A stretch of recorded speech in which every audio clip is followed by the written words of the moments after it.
హైదరాబాద్ చుట్టూ ఉన్న జిల్లాలను కలుపుతూ ఎంతో ప్రెస్టీజియస్ గా డెవలప్ కాబోతున్న RRR త్వరలో పట్టాలెక్కేందుకు రెడీ అవుతోంది.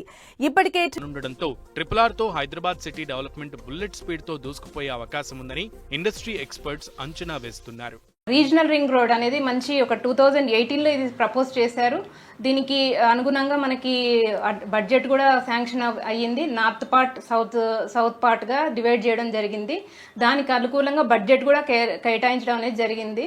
సో ఇప్పుడు అవుటర్ అయితే ఎలా అయితే గ్రోగా ఉందో అలాగే మనకి రీజనల్ రింగ్ రోడ్ కూడా ఫ్యూచర్లో ఇప్పుడు ఆల్రెడీ రీజనల్ రింగ్ రోడ్ దగ్గర కూడా ప్రైసెస్ అనేది హైక్ అవుతున్నాయి.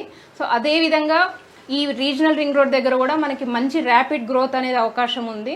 సో దీనివల్ల ఏంటి అంటే మనము యాక్చువల్గా ఈ సెటప్ ఆఫ్ స్ట్రక్చర్ మనం రష్యాలో కూడా చూడొచ్చు. సేమ్ మాస్కో సిటీలో కూడా సేమ్ ఇట్లాంటి ఒక స్ట్రక్చర్ అనేది ఉంది. ఇది అర్బన్ స్ట్రక్చర్. దీనివల్ల మనకి ట్రాన్స్పోర్టేషన్ కానీ విద్యా ఉపాధి అవకాశాలు కానీ చాలా మెరుగవుతాయి అన్నమాట. ఈ రింగ్ రోడ్ నిర్మాణాలు అనేటివి అది మన సిటీకి ఒక మంచి ఒక శుభ పరిణామంగా చెప్పొచ్చు.